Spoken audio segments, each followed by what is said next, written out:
TheTruthIs.com. 21st Century Radio is sponsored by Hieronimus and Company. This is Talk Radio 680 WCBM. It's time now for award-winning 21st Century Radio. Here's your host, Dr. Bob Hieronimus. One world, one mind, one love. We will find on common ground. Peace will be found for all on earth. Welcome back to 21st Century Radio. You're listening to our very dear friend Oneida Elder Joanne Shenandoah with harpist Bambi Niles. Very dear friend of ours. And welcome back to 21st Century Radio.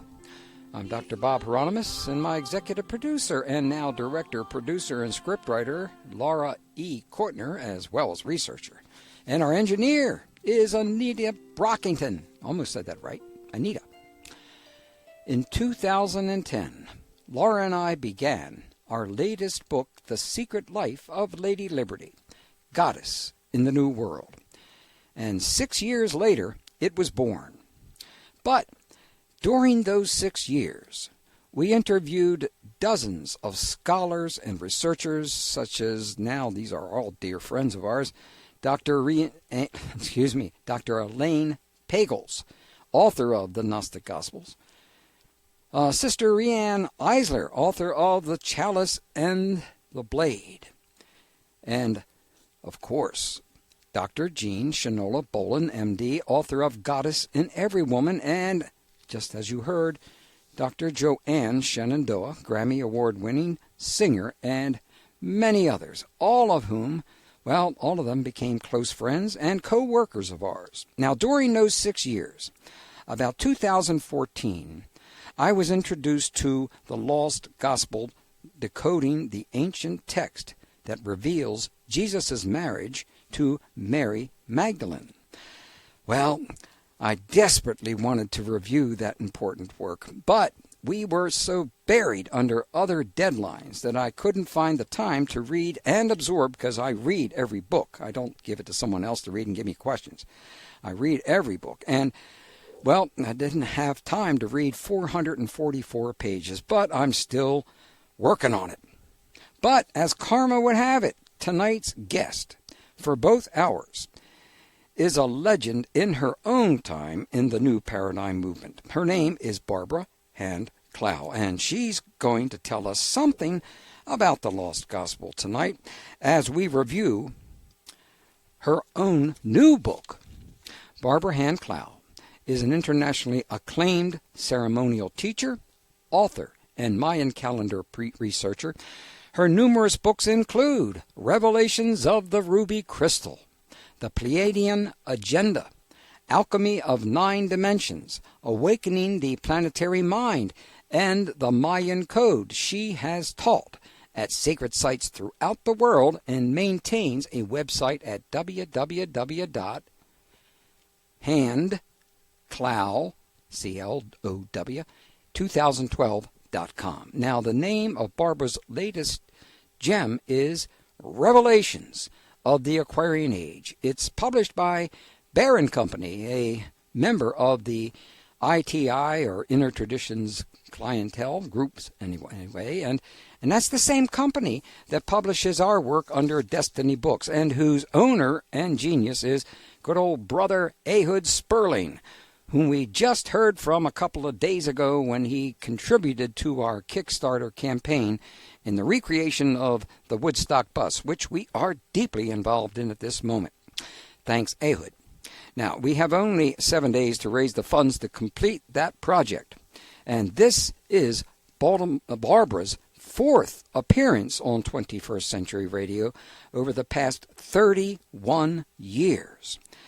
Nikki Scully, author of Sekhmet, Transformation in the Belly of the Goddess, said about Barbara's latest book, "This fascinating novel illustrates the connection between Mary Magdalene, Jesus and the hidden secrets of a bloodline that would threaten the very existence of conventional Christianity.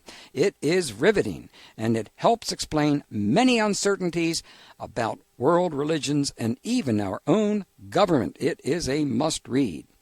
Welcome back to 21st Century Radio, and congratulations on your latest book, Revelations of the Aquarian Age. Hi, Dr. Bob. Hi. Haven't talked to you for quite a while. Well, it's been, what? That's been, well, the last time you were on was in 1992. Yeah, so Okay. It has been quite a while. Yeah, it has been. Well, we, as a matter of fact, this book is just fabulous. I have really enjoyed it. I've enjoyed it so much that I would not put a mark in it, and that's not the way I usually read books. I usually chop them up by every page being, well, covered with all kinds of notes and everything. But this is such a beautiful book that I decided I'm not going to mark it up at all. Just on the back page where I put down a few notes. I really loved what you were talking about concerning, you mentioned Marcel Vogel. Do you remember Marcel Vogel? Oh, yeah. Great Yeah, guy. I've got quite a few crystals that he cut years ago. Oh, wow. Oh, yeah. You got some big ones? Not that big. Actually, I have one nice, fairly big one. And one of the things that I've enjoyed about doing, now I've switched to fiction at this point, so I'm much freer. And so I'm enjoying giving crystal teachings, how to work with crystals. That's fabulous. And so, of course, Marcel Vogel is one of my assistants. That's for sure. Yeah, Is he still with us? No, he passed on, unfortunately. But boy, what a guy! Yeah. What a guy! And there are so many people that mistreated him. But that was a bad time. That era news, late '90s or early '90s, not that time. Anyway, well, you've written and published at least 12 nonfiction books since 1986, and now, with Revelations of the Ruby Crystal and Revelations of the Aquarian Age, you are writing fiction, as you just noted. Why did you switch to writing fiction? Well, as a matter of fact, what I always wanted to do from the beginning was write fiction, because I just absolutely love fiction. But I didn't see how 35, 40 years ago, I didn't see how I could break in and get published. So I started out with nonfiction and wrote 12 or 13, 14 books or whatever. And then when I hit age 70, 5 years ago, I decided it was time to do what I want to do. Yeah. And it's been it's been hard for the publisher, hard for me, because a lot of my fans think that I'm not doing the same type of work. But as far as I'm concerned, I think in this fictional trilogy, I think I'm giving out more information than I ever have before. I think because I have the freedom, which is what I needed. You're going to have more readers because of that. That's for sure. This is an important topic. I'm so glad that you got deeply involved in it.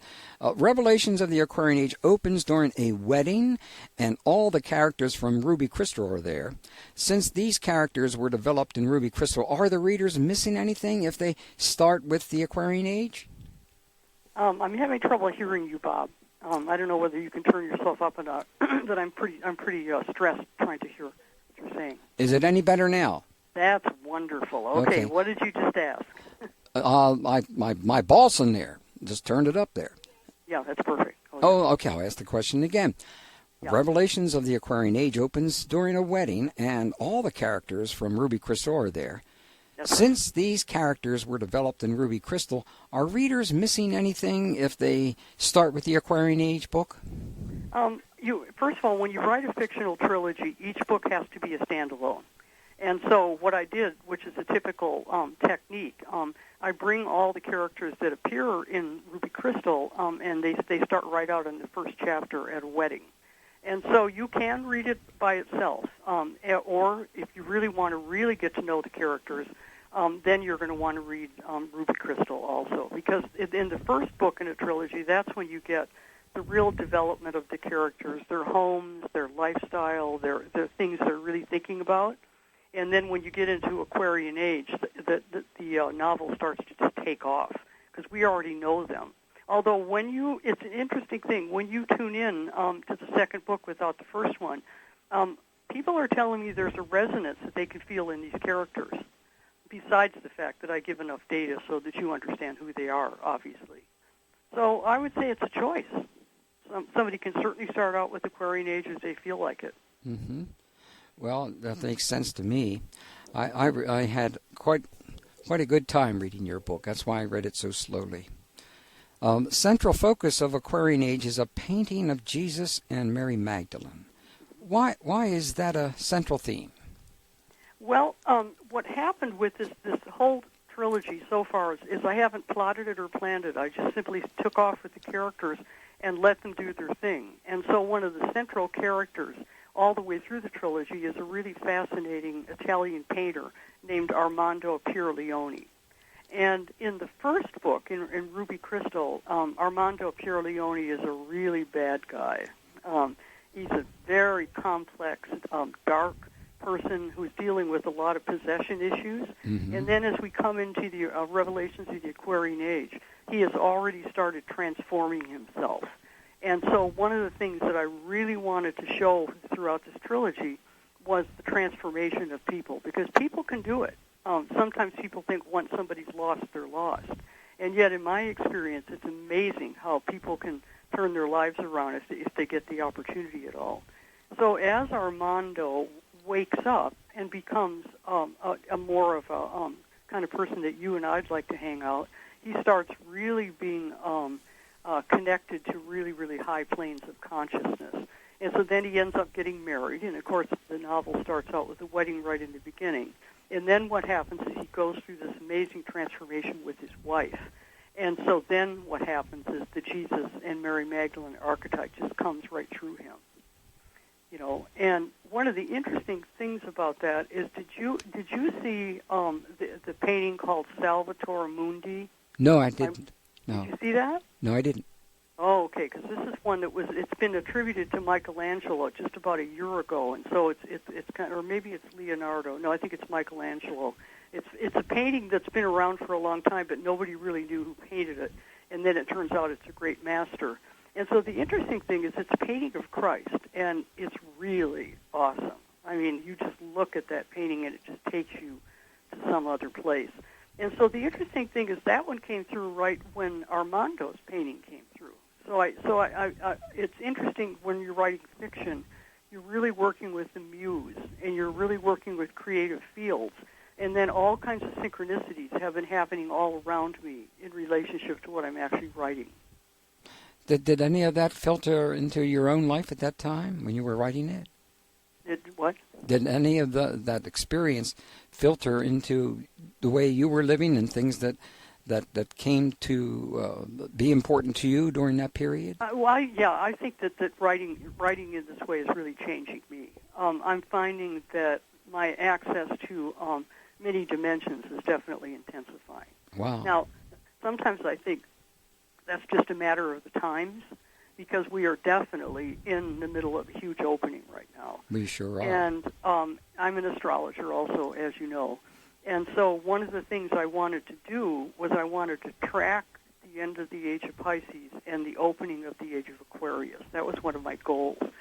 And so I chose the period 2011 through 2020 in order to track the shift into Aquarius. And that has turned out to be really prophetic. I don't know how I could have figured it out back in 2011, but somehow I did. Well, your intuition is very great. I mean, well, then plus astrology. Yeah. Put them right together. Now, we are really at a mind-bending moment where the changes that are happening in the fields around us, including multidimensional fields, are extremely intense. And so the novel, for me, has been in writing, because I'm writing the third book now. And it's been an attunement method, almost like playing a piano in relationship to the shifting of the fields. Mm-hmm. Well, look, we're coming upon our first break of this hour. And when we come back, let's talk about the Age of Pisces and how it differs from the Age of Aquarius as we're moving into. We'll be back with our guest, Barbara Hand Clow, Revelations of the Aquarian Age. Bear and Company, www.handclow2012.com.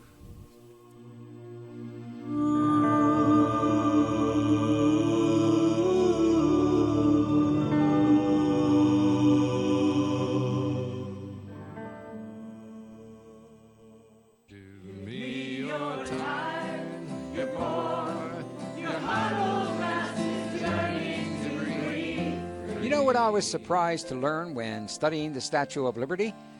That liberty for real women is the key to humanity's survival on this planet. Truly.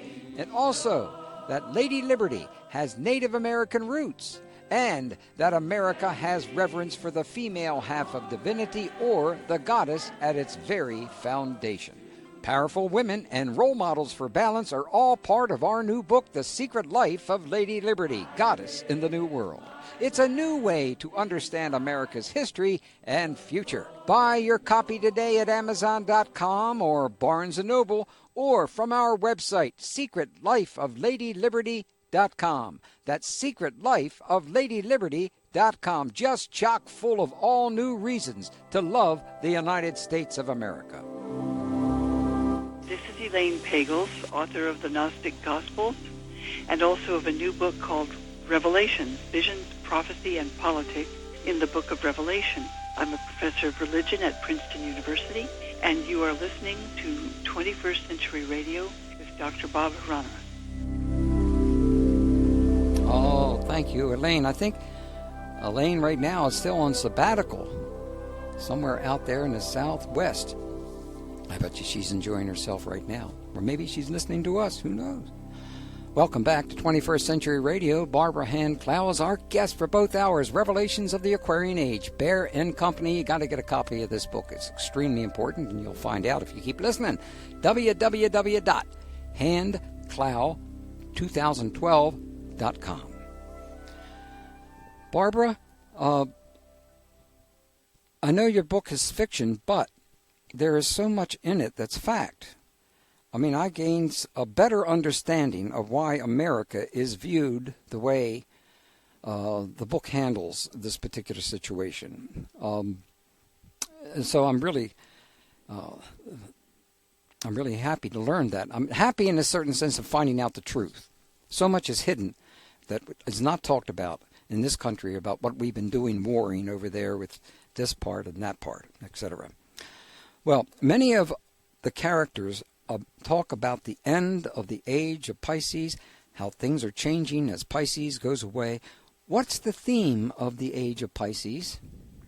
The theme of the Age of Pisces was the development of organized religions, and we actually can understand it even better by looking at the last 4,000 years instead of just 2. Because before the Age of Pisces, we have the Age of Aries. And you notice they go backwards, Bob, which is always very confusing. It has to do with precession of the equinoxes. And so if we go back to the Age of Aries, which is about 4,000 to 2,000 BC, we have the development of organized warfare on this planet. And that, of course, was because before 4,000 BC, there isn't much evidence for warfare, just the normal camp robbing and, the normal things that people do. And so then when we come into the Age of Pisces, which started around 2,000 years ago, 2,000 BC, when we come into the Age of Pisces, it's time for the development of spirituality, and because that's basically, the Pisces has to do with contact with spirit. But at this period of time, because of the age of warfare and the development of the religions coming from Abraham, what happened around 2000 BC was we started having wars for God. And so what we had is we had 2,000... Wait, you know what, Bob? I'm 2,000 years off. Excuse me. The Age of Pisces began around 0 AD, and the Age of Aries is back to 2200 BC. So I just went all the way back to the Age of Taurus almost automatically. So if we come up to 0 AD, which is the beginning of the Age of Pisces, we have the beginning of Christianity and, of course, the further development of Judaism and also the introduction of Islam in the 8th century. And so the whole Age of Pisces from around 0 AD up until our current moment in time was the development of organized religion. And what has happened with that is, as I said earlier, even though my timing was off, the development of organized religion comes on top of the development of organized warfare. Mm-hmm. And so now, as we come up to the entrance into Aquarius, which is really happening now, we're really moving. When we move into a great age, it actually is a transition over a period of about 200 or 300 years. But there's a core central point in the transition that's kind of like a vortex, where there's a tremendous shifting going on because of the letting go, the influence of letting go of the old age and the bringing in of the new. And so, needless to say, letting go of organized religion is not easy for people on this planet. And that's what we're experiencing. The secrets are coming out. The truth is being told because people are not willing to be controlled by organized religions anymore. I mean, of course, some people are very willing to be controlled, but there's a huge transition going on. Well, there certainly is. I think we haven't quite seen the end of what's going on with the extreme fundamentalists, because they have been positioning themselves to announce that this is a Christian nation, and that and the kind of Christian nation they're talking about is not going to include any of the types of Christian traditions that we have today. Their key is that, and that's not necessarily what Trump is trying to do, but that's what they have been trying to do, and they are succeeding in a certain sense. Would you want to comment on that? Well, I think, what would I like to say about that? Because, boy, it's a really big topic. It is. But I think that you have to add in the fact that the Christian fundamentalists also think that this is the end of the world. They basically believe that this is the time of the apocalypse. And this is probably the biggest reason why I'm working so hard with this trilogy, because what we're experiencing now is not an apocalypse. What we're experiencing is a transition into a whole new age of consciousness. And so the fundamentalists are very, very active right now because they believe that this is the end, and That's right. They believe that they should do this or that in relationship to that, you know. Yeah, they're also embracing UFOs now for the first time. When they were denying them for a long time, but they're saying that our listening audience is extremely to the right, and we actually do have listeners here that years ago would call in and say, "Yes, Jesus is coming back, and he's going to bring a machine gun." And he's going to get even. And then notice what's going on in Jerusalem and in Israel, because the movement for the U.S. Embassy to be in Jerusalem and to have American power be more allied with Israel is part of the intended apocalypse. There people actually believe that if they can rebuild the temple in Jerusalem, right now we're only talking about the embassy, but the temple will be next. And they believe that if they can build the temple, then Jesus could come flying out of the skies and he'll have a temple to land in. And needless to say, this isn't even nursery school. I know, but you know what I mean? I know. And then speaking of the UFO issue, it's interesting that you brought that up. Because one of the things that will happen during Aquarius is we will have an open universe. What has happened to us just because of a whole series of events on this planet, including cataclysms 11,000, 12,000 years ago, what has happened on this planet is the planet has been shut down kind of into a state of fairly intense fear. And what has happened is it's shut people's consciousness down in terms of their contact with other dimensions. And when I talk about UFOs, you don't have to believe in spaceships, although I think spaceships are a part of this issue. But I think it's a much, much bigger landscape than just the issue of flying saucers landing. I think that we are all in the middle of actually opening to other dimensions and therefore to other consciousnesses. And this is really the issue. Like when you talk about UFOs, I like to open up right wide to many, many dimensions, and not just flying saucers, which I'm sure you do too. Well, yes, indeed. You said it so well. Congratulations. That's really some things are coming out so quickly now about Antarctica and so many other areas of this world that we thought we understood, and unfortunately, also, we're beginning to see another view of the history of Adolf Hitler and how he escaped and eventually got to South America maybe Venezuela. I saw the photographs of that. And we have a president. This is just amazing to me. We have a president that seems to adore Hitler and the way he does things. I know he keeps Mein Kampf around, used to anyway, on his bedside, around his bed. And this is a very peculiar situation that we find ourselves with a president who does not believe in what America was founded on. Yeah. He is from somewhere else altogether, and his 40% are always going to be controlled by him. I mean, they are. Mrs. Clinton said some real tough things about them, but I think she was on the mark. With the kind of people and the kind of thinking that they do. They don't read. I'm getting carried away. I apologize. Well, if you can imagine it. Now, look back to the trilogy. And the first book basically covers about 2011 through 2015. And then the second book, Aquarian Age, covers about 2015 up to 2018. And then the third book is going to be like 2018 through 2020, basically up to 2021. Mm-hmm. And so I'm having to actually, as you know from reading Aquarian Age, the book, the basis behind the book is very factual. Yes, it is. I'm going along with the timeline, and the issue of the change of the ages would be, if it's going to be successful, is the selection that you cover in the timeline that's so critically important. In other words, you could talk about a million things, but what you need to do is you need to pick out the things that are changing in our reality that actually are going to show us, like how Pisces is ending and Aquarius is going forward.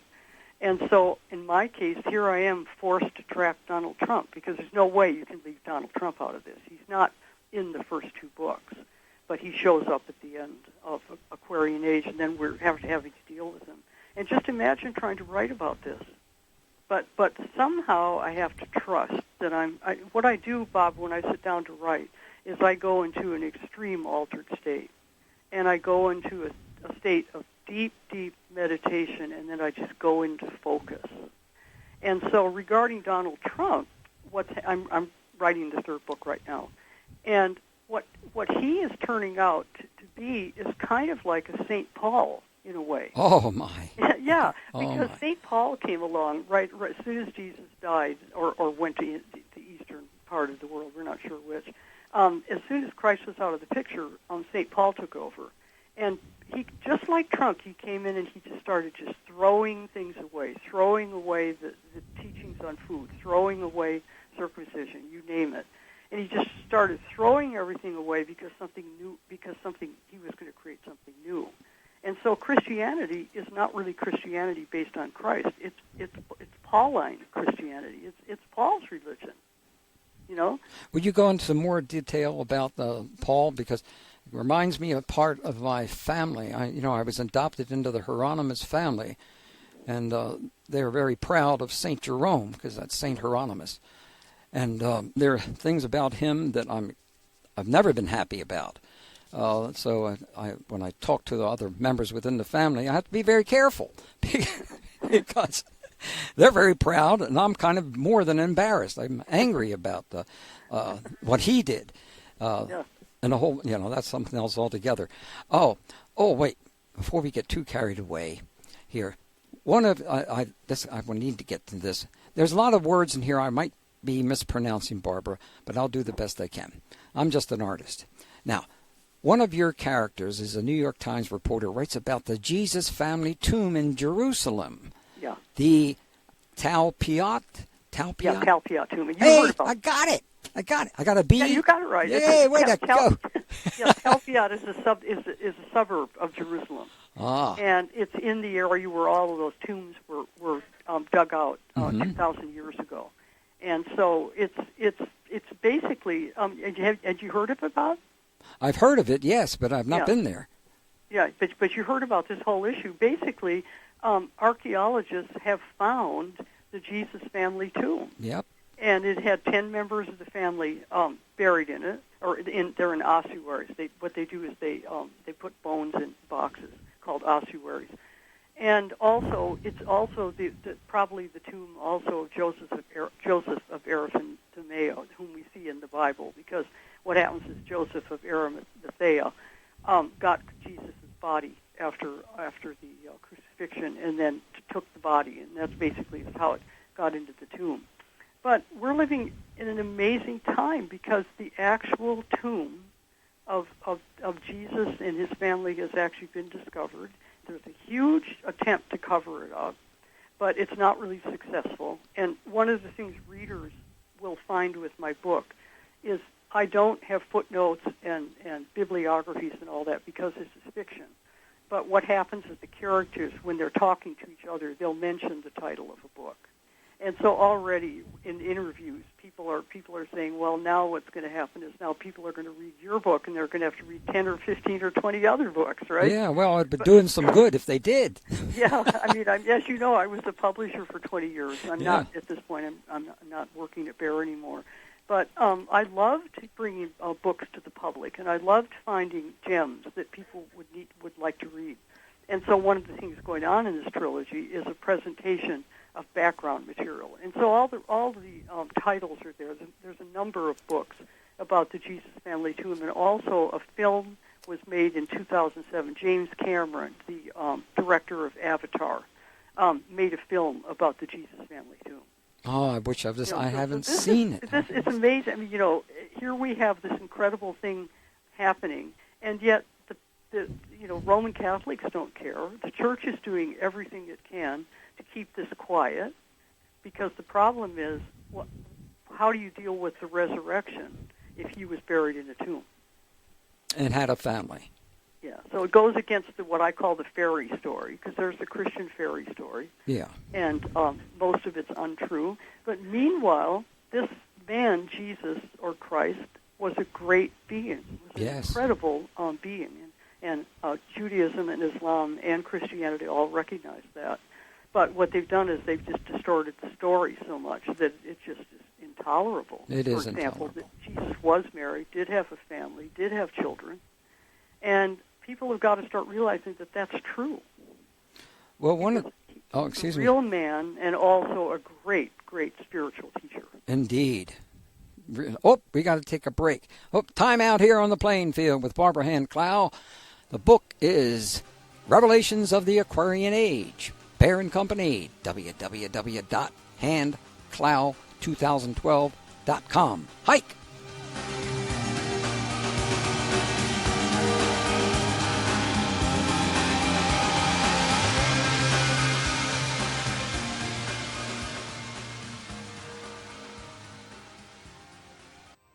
Hi, this is Dr. Jean Shinoda Boland. I am a Jungian analyst, an author, and an advocate for a United Nations 5th NGO World Conference on Women, and the author of Goddesses in Every Woman and Like a Tree. And I've just been interviewed on 21st Century Radio with Dr. Bob Hieronimus, and we have covered the waterfront, from contemporary to archetypal to activism to all kinds of things. I think you will enjoy the program. I can be found at www.jeanboland.com. Okay. Well, goodbye, Jean. There she goes. All right. Welcome back to 21st Century Radio. Our guest is Barbara Hand Clow. The book is Revelations of the Aquarian Age, Bear & Company, www.handclow2012.com. And I was so excited just the other day, Barbara, that I saw that the women in Houston have joined the Me Too movement and are opening their mouths about how they have been abused. And this is really important because Houston, which unfortunately is going to be flooded again and again and again, has been really one of the few parts of Texas that women have been able to move into this direction. I'm really happy for them. Did you hear about that? I did hear about that. As a matter of fact, I had kind of a busy week with relatives, but I missed that. Yeah, and you noticed that the background. You didn't read Ruby Crystal, right? No, I don't have. Okay, because the background. Each one of the books has a background theme. And the background theme for Ruby Crystal is priestly sexual abuse. And it's really interesting how prophetic that whole thing has turned out to be, because this is going back 5 or 6 years ago now. Mm-hmm. And now, of course, things are breaking out and coming out at the surface. And so there's a strong background theme of abuse issues. And I think it's one of the most important topics of our time. It is. Because, as you know, I'm also the author of a book called Awakening the Planetary Mind. And Awakening the Planetary Mind surveys around 20,000 years of human consciousness and history and anthropology. And the theme of Awakening the Planetary Mind, which, by the way, was originally titled Catastrophobia. And I really like the original title better. So some listeners may have actually read Catastrophobia, which means fear of cataclysms, fear of catastrophes. But what happened on our planet is around 11,500 to 13,000 years ago, we had a series of cataclysms on this planet that caused extreme weather changes and volcanic and telluric activity, and the end of it, for example, is the end of the Pleistocene Age and the opening of the Holocene Age. And so I really believe, after studying this topic and writing about it for so many years, I really do believe that those of us who live on this planet at this time, that basically we're a multi-traumatized species.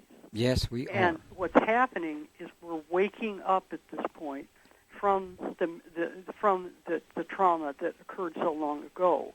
And so one of the things that goes on with this kind of trauma is it's passed generation after generation after generation, and it shows up in violence and abuse. And so what we're in the middle of now is we're beginning to start to refuse to tolerate the violence and the abuse. And it's that even though I don't remember a time in my lifetime where it seemed as difficult as it seems to be right now. But on the other hand, we really are making progress. Yeah, we are. You can see in the Me Too movement. You can see it in actually, I think I'm beginning to see signs that war may be starting to go back the other direction. We'll see about that. Yeah, I hope so too. I know.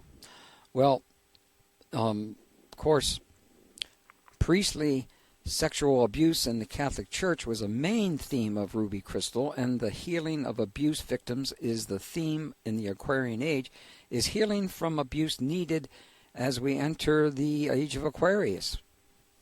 Yeah, it's just an absolute necessity. And it's also, like I say, it's going into those deep memory data banks that actually go back to the series of cataclysms.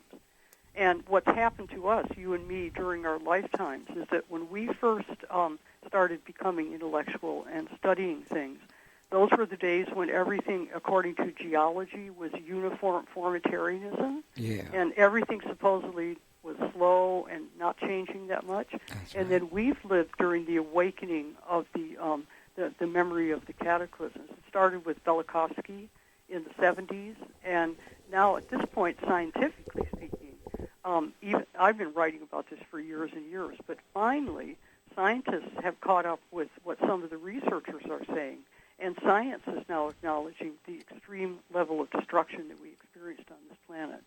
And it's just like if you were abused as a child, you can't really recover from that until you recover the memory. And so it's the same thing with our planet. If we don't have the correct story of what happened on our planet, then we can't wake up to the consciousness of the planet. You see what I mean? Sure. We've been in a deep sleep because we've been given very, very bad data.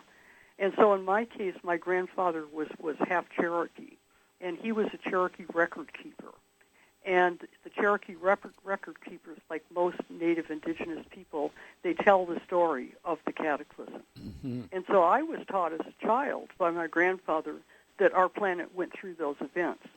And so when I went to school back in the 1950s, I couldn't figure out what was going on in school because the story I got from my grandfather didn't match up with what we were taught in school. Indeed. You know. Yeah, that's not unusual. Yeah, right.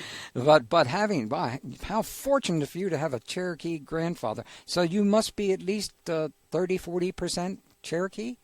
In my case, I think I'm 1/8. I think, yeah, 1/8. 1/8. I think Yeah. Jimi Hendrix, I think, is 1/16. But most importantly in this case, first of all, most of us have native blood, especially anybody who's coming out of families that have been on the East Coast for more than 200 years. Everybody does, So I don't think that's any big deal, but I was given the teachings. In other words, I'm part of the lineage because he trained me. And so that's what's special about it, and that's the material that I covered in Catastrophobia that then became Awakening the Planetary Mind. Well, on page 297, you note that the blood of Mary and Jesus thrives in the indigenous peoples of America as well as European lineages. And I was going to ask you, could you go into some detail on that? Yeah, this is the research of William F. Mann. It's either Mann or Mann. It's M-A-N-N is his name. And he's written a couple of books. First one on this topic was Templar Meridians. That came out about, I think, 6-7 years ago.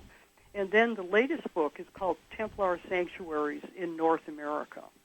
And this is a whole book about how the Templars came across the sea and came to America in the 1300s. And, in other words, way before Columbus. And, of course, you and I both know that the whole Columbus thing is another great big lie to cover up the truth. But once the Templars came over here, according to William Mann, they ended up traveling across the United States and eventually ended up going to the Four Corners area in the Southwest. And so in my book, what happens is the characters are reading, this is typical of the way I'm doing it, the characters are reading William Mann. But then what's going to happen is anybody who really gets curious about this, you've got to read William Mann, because he's the one who has really covered this data bank.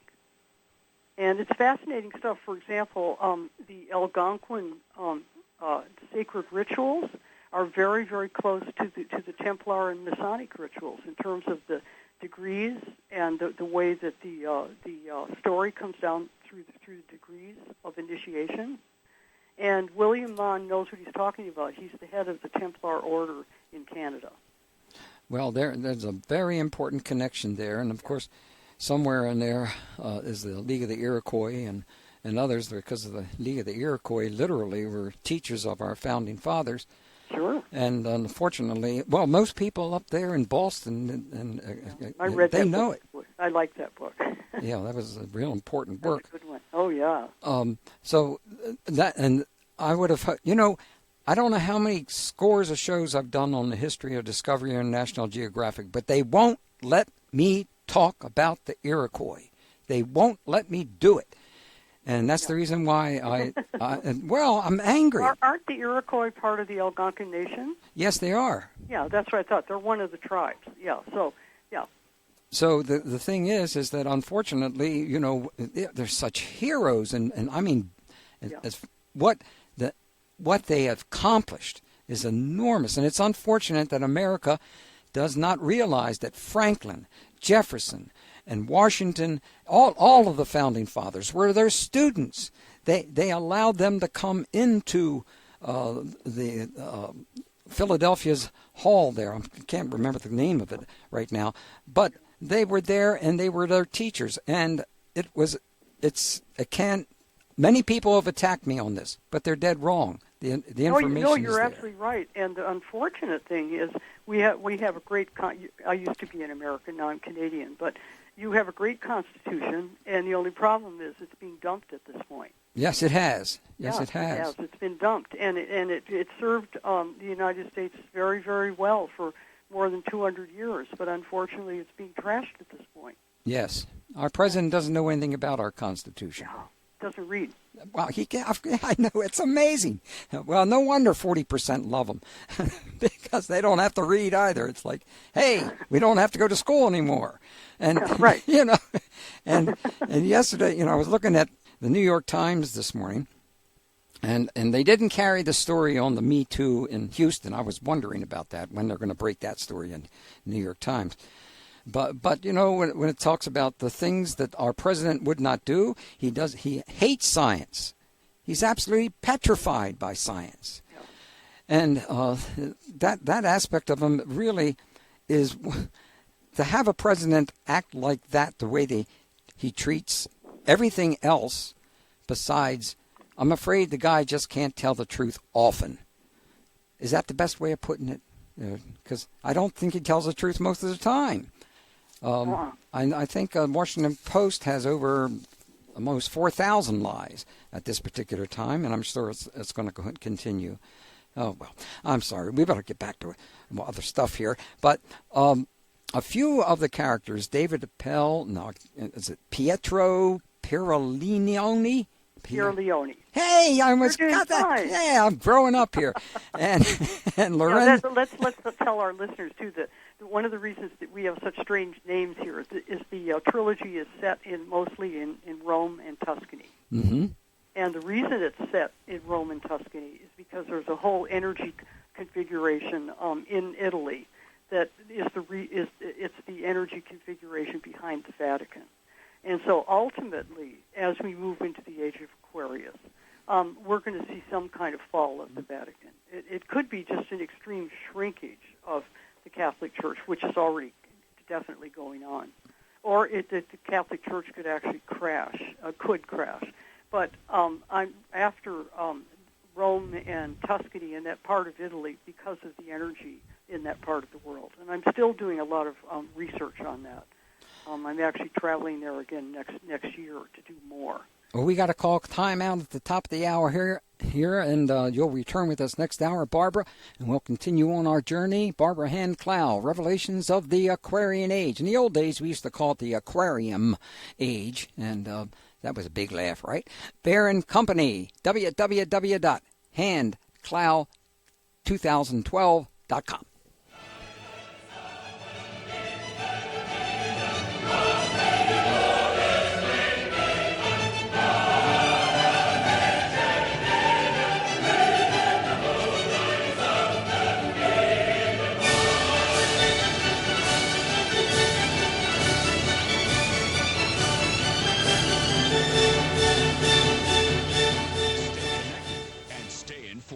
On the #1 news talk station, Talk Radio 680, WCBM, Baltimore, and WCBM.com.